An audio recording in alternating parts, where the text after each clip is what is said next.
So, you want to get raged at by your feeding ADC for not ganking enough?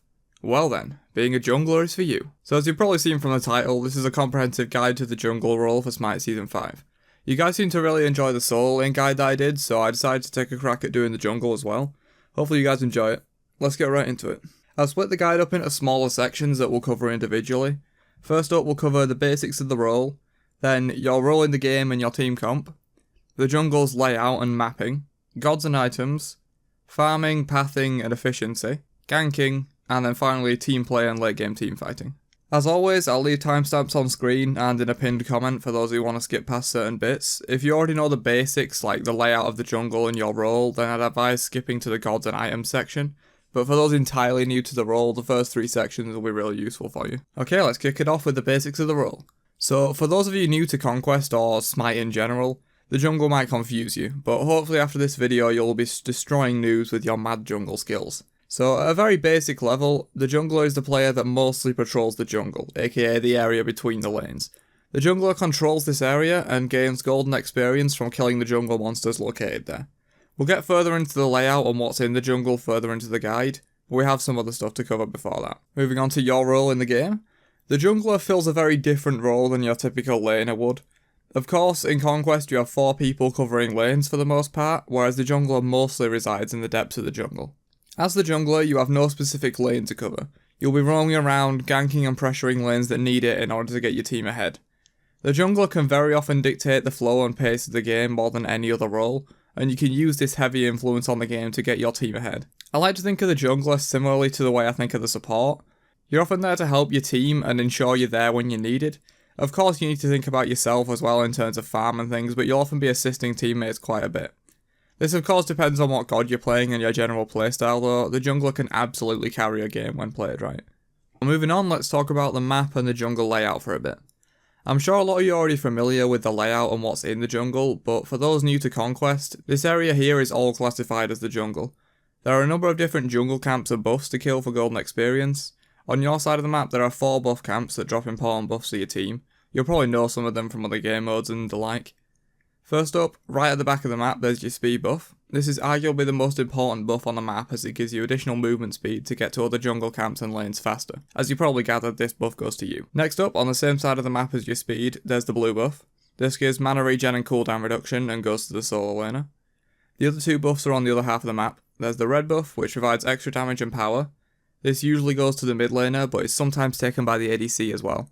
And finally there's the purple buff, which gives an aura of protection reduction to enemies near the wielder, and this goes to support most of the time. These aren't your only source of farm though, there are also harpy camps scattered around the map for additional golden experience, but they don't drop a buff upon death like these camps do, so they're a bit less of a priority. These harpy camps are located here and here on your side of the map, as well as on the sides of the mid lane as well. The oracles are also located here and provide some XP and gold, while also providing vision of the area around them upon death. And the final things of note within the jungle are the Gold Fury, the Pyromancer and the Fire Giant.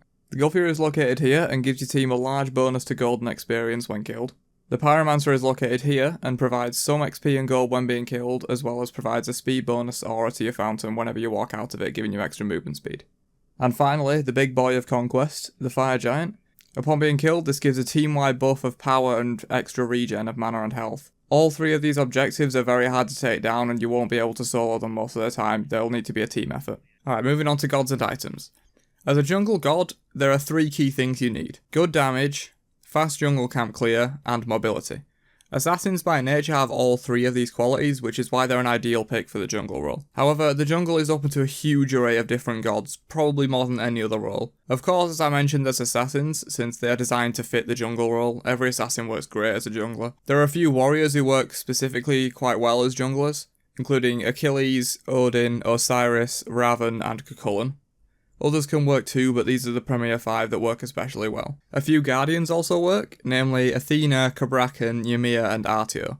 As with warriors, others can work, but not as well as these 4. Mages struggle in the role quite a bit, but there are a few that can work, namely Hebo, the Morrigan, Chang'e, and Aokwang. I'd stay away from hunters for the most part in jungle. They can work, but generally there's better picks from other classes. So onto items. For the sake of time, I'm only going to cover physical items for assassins and warriors.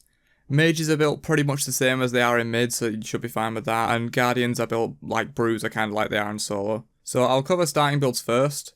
For every jungler, you need to start with Assassin's Blessing. This gives you sustain and extra damage against jungle monsters, plus 10 penetration when it evolves is pretty nice.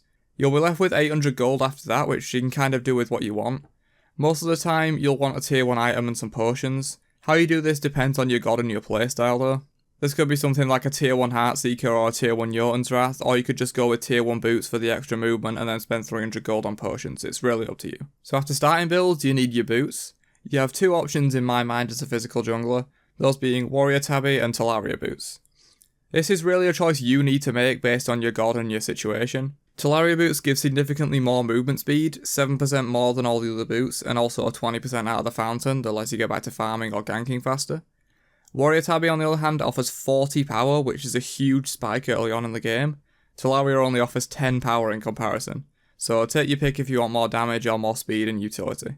After that, for ability based gods, your second item will usually want to be some damage. This could be anything like Jotun's Wrath, Heartseeker, Hydra's Lament, Crusher, even Transcendence if you want, but in the second slot it's quite expensive, so I'd recommend getting it third if you want it. After that, you can go into a variety of different items. The 5 I mentioned before still apply if you don't already have them, so you can build those later on, along with things like Masamune, Titan's Bane, Void Shield, Shifter's Shield. Even some crit items can work on gods like Najjar and Surket. You can also go into some defensive options later in the build if you feel you need to. Warriors will probably want to get a little bit of defense online earlier, and some assassins might want some later on in the build. This could include a wide variety of tank items. I'll just list a few. Mantle of Discord, Spirit Robe, Breastplate of Valor, Pestilence, Genji's Guard, Gladiator Shield, or Hide of the Urchin.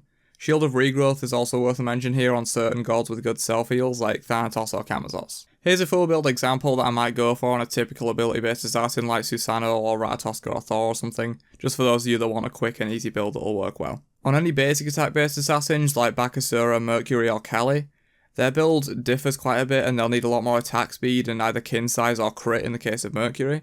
I'll just throw up a quick build for these type of gods on screen rather than covering every item they can possibly buy because this section is already a bit long. Okay, moving on to farming, pathing and efficiency.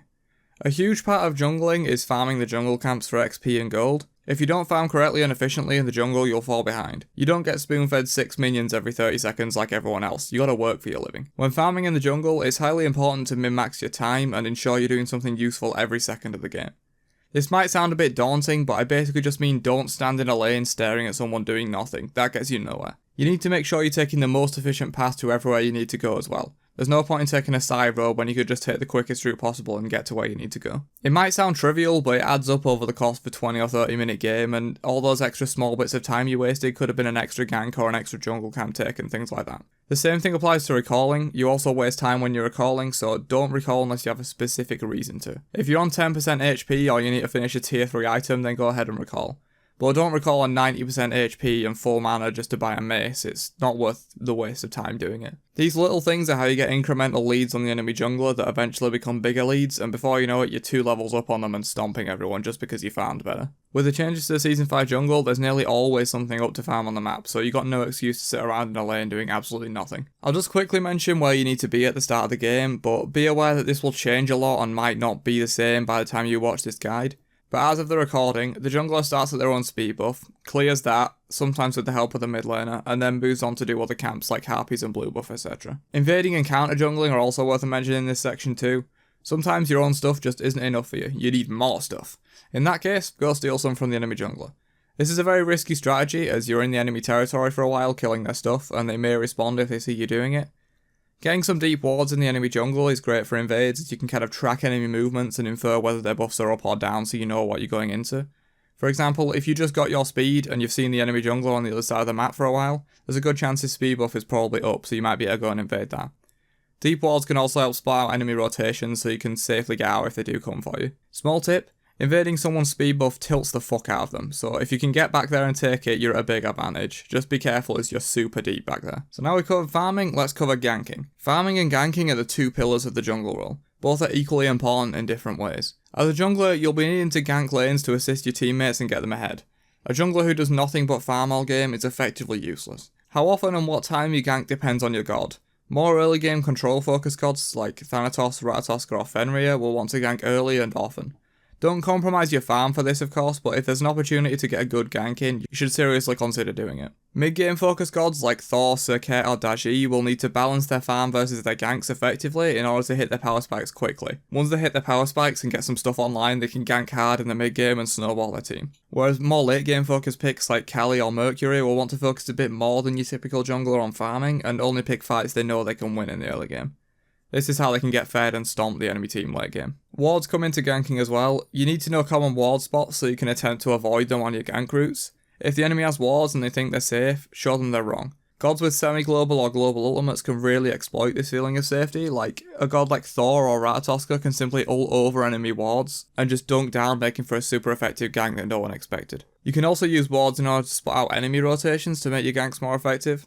For example, if you deep ward the enemy jungler and see that they're going to get the speed, you can probably gank dual in without any response from them and get some free kills or lane pressure.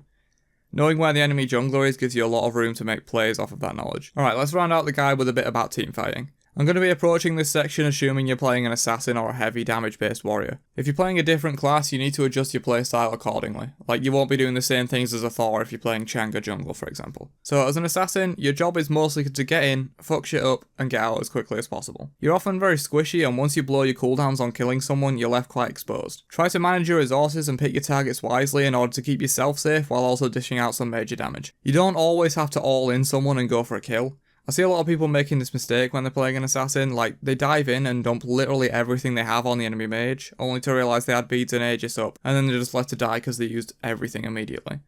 Manage your resources and don't be that guy who Thanatos ults into 5 people, try to start a fight and just gets wrecked. Sometimes just dropping a few abilities on someone then getting out is either enough to force them back or leave them in danger of your other teammates cleaning them up. Then just wait for your cooldowns and do the same thing again. It's not all about getting that one kill. But if you do decide to go in for some big damage, mages are usually your best target. They often have low mobility, at least less than you do anyway, and find it super hard to get you off them without a lot of team assistance. This either draws attention away from the rest of your team or lands you an easy kill if the enemy team don't respond. Hunters are also not a bad choice, but be careful as they can kill you super quick if you don't get on them fast enough. Anyway, that's about it for the guide. I hope you guys enjoyed it and learned something from it. I got a ton of requests to do this for other roles, especially jungle, so here we are. I might consider making more for every role, but jungle and solo are my premier roles that I know a lot about, so other guides might not be quite as in-depth as these two have been. But anyway, like and subscribe if you enjoyed it, and share the video with anyone you think could learn from it. Leave any questions you still have about jungling in the comments and I'll try to answer them. Anyway, catch you guys in the next one. Peace out, nerds.